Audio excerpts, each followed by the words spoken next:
इस तरह की बैठकें पूरे प्रदेश में हर विधानसभा में, हर जिले में मतलब इस तरह की बैठकें लगी हुई हैं। और ये बैठकों के माध्यम से सभी जिम्मेदार साथियों को जिम्मेदारी दी गई है कि आप गांव-गांव में जाकर सब समाज की बैठक करें, जिसमें सभी समाज के लोग होंगे, उनके बीच बैठक करें और अपने बाबा साहब अम्बेडकर, कांशीराम जी के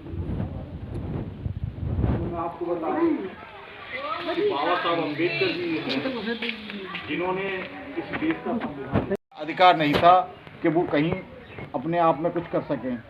आज तो बाबा साहब का संविधान लिखा हुआ अधिकार आपको सुरक्षित है कि आपके बारे में अगर कोई आपको शोषण करे तो तुरंत आप जाकर थाने में, कोर्ट में जाकर अगर आप कंप्लेंट करेंगी तो तुरंत उसको सज़ा मिलेगी जो आपका शोषण कर रहा है। तो ये देन किनकी है? बाबा साहब अम्बेडकर की। अब बहन कुमारी मायावती जी हैं, मायावती जी भी मतलब महिला हैं। जब बहन जी इस प्रदेश की मुख्यमंत्री होती हैं, जगह जगह आप देखते हो प्रदेश में इससे पहले तमाम महिलाओं के साथ, उनके साथ बलात्कार, उनके साथ छेड़छाड़, महिलाओं पर बहुत अत्याचार होते थे। जब से बहन जी मुख्यमंत्री बनी है तो आप देख लीजिए कहीं पर भी किसी प्रकार की किसी कोई महिला पर कोई अत्याचार या किसी को कहीं सजा लगाया नहीं जा रहा है। तो आप बहन जी की बात को मानने के लिए, क्योंकि जब बहन जी प्रदेश में होती हैं तो गुंडा माफिया प्रदेश में नहीं होते हैं, तो इसलिए आप लोगों को हम पूरी तरह से बहुजन समाज पार्टी के साथ जुड़कर और बहुजन समाज पार्टी की ही करनी चाहिए। क्योंकि आजकल एक बात बताऊं आपको, हमारे यहाँ देश में एक परंपरा थी, क्योंकि इंडिया में साइमन कमीशन जब इंडिया में आया था तो साइमन कमीशन से पहले बाबा साहब अम्बेडकर जी ने लंदन में गोलमेज सम्मेलन हुए थे। उस सम्मेलन में उन्होंने अपनी बात रखी थी कि जब देश स्वतंत्र होने के लिए था तो बाबा साहब ने बात रखी, अंग्रेज़ों से कहा था कि आप जब देश को स्वतंत्र करके जा रहे हो तो ऐसा है कि आप हम लोगों को भी हमारे कुछ अधिकार सुरक्षित करो। तो अंग्रेज़ों ने बाबा साहब अम्बेडकर, क्योंकि बाबा साहब अम्बेडकर इस देश के एससी और बीसी के लोग थे, उनकी लड़ाई बाबा साहब अम्बेडकर लड़ रहे थे। और गांधी जी और जवाहरलाल नेहरू जो इस देश के जो हाई कास्ट के लोग हैं उनकी लड़ाई लड़ रहे थे। तो बाबा साहब अम्बेडकर की बात को अंग्रेज़ों ने मानकर इस देश के अंदर एक सर्वे करवाया साइमन कमीशन के नाम से। और वो जो साइमन कमीशन जब इंडिया में आया तो फिर भी इन्होंने, जो दोगली नीति के लोग हैं, जो कांग्रेस के लोग हैं, उन्होंने, गांधी और इनने क्या किया कि देश के अंदर जब सर्वे इंडिया में हुआ तो सर्वे के तहत क्या हुआ कि जगह जगह जो कांग्रेस के लोग थे उन्होंने मालूम है जगह जगह अपने लोग भेज दिए। जो बैकवर्ड के लोग हैं आज वो मतलब कश्यप समाज के हैं, प्रजापति समाज के, बघेल समाज के हैं, ये सारे लोग चाहते हैं कि भाई हमें एससी कैटेगरी में लाओ। मगर मैं बताऊं आपको, बाबा साहब अम्बेडकर आप सबको इसी कैटेगरी में लाने के लिए उन्होंने साइमन कमीशन की मांग करी थी। मगर आप लोगों ने उस समय बाबा साहब अम्बेडकर की बात नहीं मानी।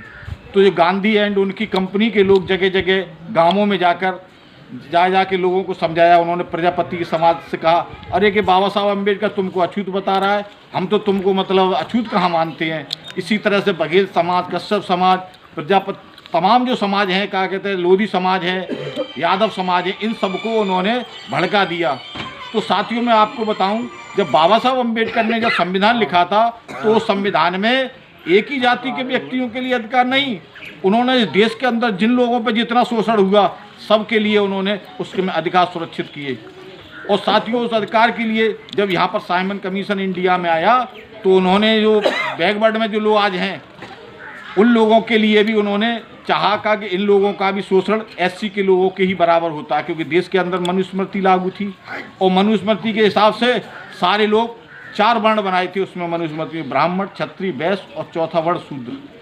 तो साथियों 3 जाति छोड़ने के बाद में सारे लोग जो हैं इस देश के अंदर एससी और बीसी के लोग हैं वो सब चौथे वर्ण में मतलब शूद्र कैटेगरी में आते हैं। तो जब हम शूद्र कैटेगरी में आते हैं तो उन्होंने जब देखा कि भाई ये लोग 85% 15% लोग हैं और 85% जब लोग एक जगह नहीं, ये 85% लोग हैं, तो उन्होंने दिमाग लगाया, इन 3 लोगों ने 15% ने दिमाग लगाया कि भैया अगर 85% लोग एक जगह इकट्ठा रहेंगे और हम माले में 15% है, तो भाई 85 लोग एक तरफ कर दो, 15 एक तरफ कर दो, तो 85 लोगों की ताकत ज़्यादा होगी। तो उनने क्या किया कि इनको कैसे मतलब कमज़ोर किया जाए, तो कमज़ोर करने के लिए उनने क्या किया, 6743 जातियाँ बनाई और हमको जातियों में बांट दिया। और जातियों में आप मैं बताऊं, कश्यप समाज में, प्रजापति समाज में, बघेल समाज में आप देख रहे होंगे जाति में से जाति बना दी।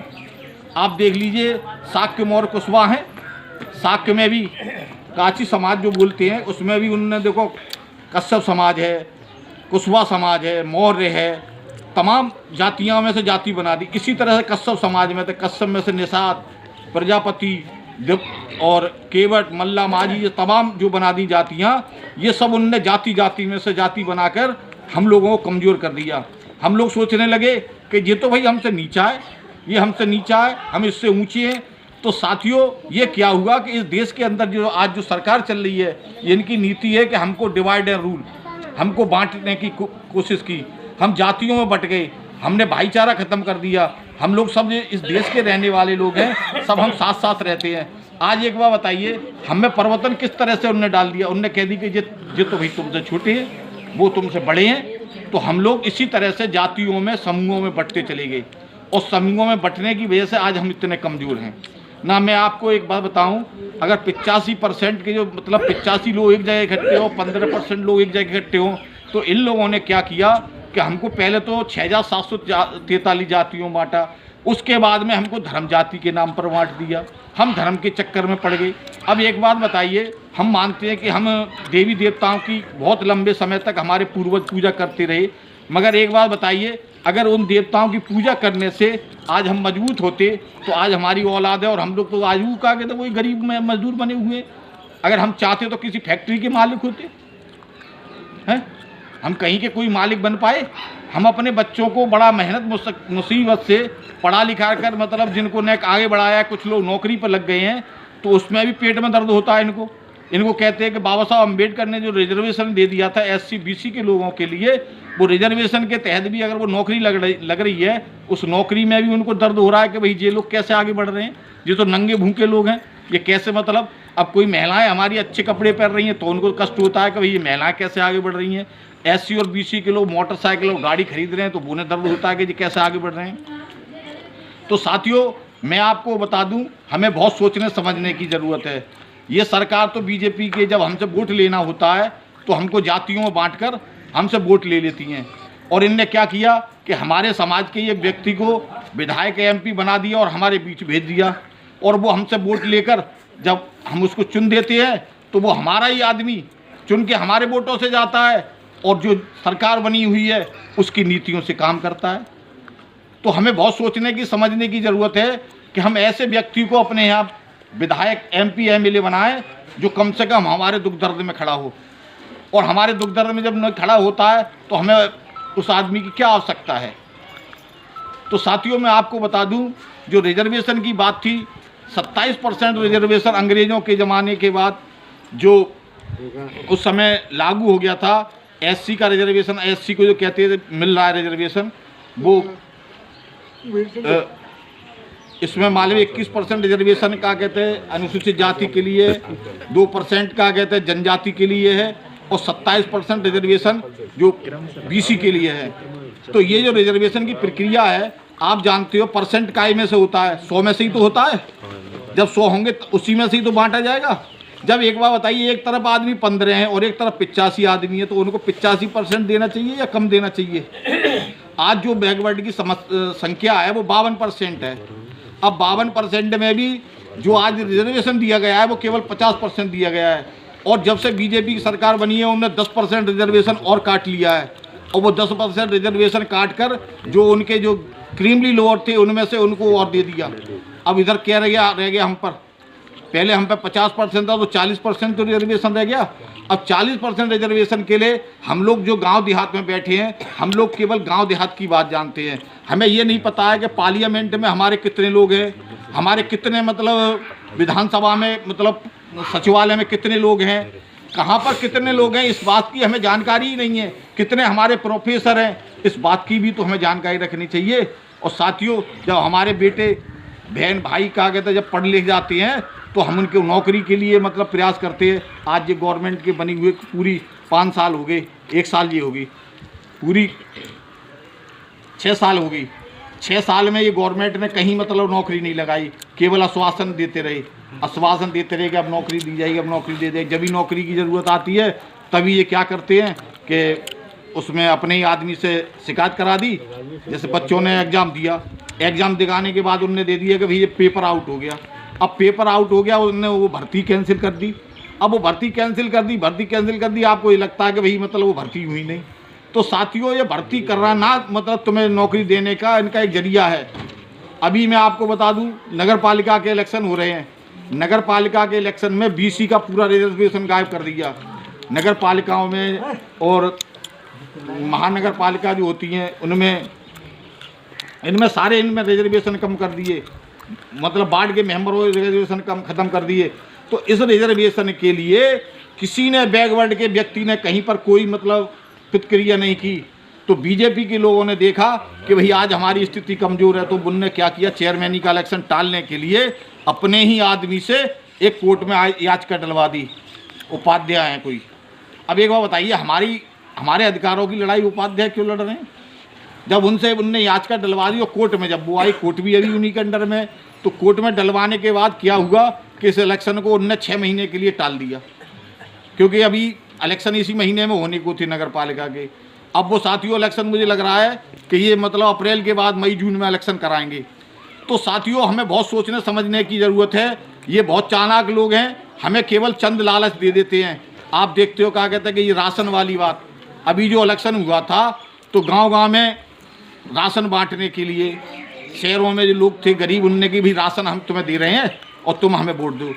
तो मैं साथियों आपसे ये पूछ रहा हूँ कि कोई व्यक्ति तुम्हें मतलब 5 किलो या 6 किलो राशन दे दे और तुम्हारे सारे अधिकार खींच ले, तो राशन से तुम्हारा जीवन तो कटने वाला नहीं है। अगर मानते हैं उनने साल 6 महीना तुम्हें राशन दे दिया, मगर वो राशन उनका नहीं है। राशन आपको मैं बताऊं, राशन जब आपको मिलता है तो जो टैक्स लग रहा है, जीएसटी, जो राशन हम देते हैं सवेरे दुकानों से जो खाने पीने की वस्तु खरीदने जाते हैं, माचिस से लेके और मसाले, जितनी भी सामग्री हम खरीद के लाते हैं, प्रत्येक व्यक्ति टैक्स देता है। और वो टैक्स देता है, उसी टैक्स का पैसा वहाँ जाता है गवर्नमेंट के पास, और वो पैसा जब गवर्नमेंट के पास जा रहा है, उसी पैसे को वो उन्होंने हमारे लिए मतलब राशन के रूप में दे दिया। तो गवर्नमेंट ने हमें क्या दे दिया है? अगर कोई योगी जी या मोदी जी कोई अपने किसी प्रॉपर्टी से ला के हमें देते तो हमें लगता कि भाई इन्होंने पर्सनल दिया है। अरे जो हमारा पैसा है हमको तुम दे रहे हो तो उससे मतलब कुछ होने वाला नहीं। तो हमें मांग ये करने की ज़रूरत है कि भाई कि हमें इस तरह के मतलब वोट वो मतलब हमें हमारे बच्चों को नौकरी दो, हमारे लोगों को रोज़गार दो। आज ये बताइए, गवर्नमेंट जो बनी है, एक भी गवर्नमेंट ने ये योजना ना बनाई कि सारी कंपनियां आप दिल्ली, बम्बई, बड़े बड़े शहरों में क्यों लगाते हो? अरे सरकार की बड़ी योजना है, हर ज़िला में एक ऐसी यूनिट फिट कर दे जहाँ से कम से कम 2,500-3 हज़ार मतलब कर्मचारी काम करें, तो वो ज़िला में तो रहेंगे। अब बेचारे रोज़गार के लिए कोई दिल्ली चला गया, कोई बम्बई चला गया, कोई पंजाब चला गया, तो ये लोग परेशान नहीं है। अब लोग चले जाते हैं तो विकास खत्म हो गया।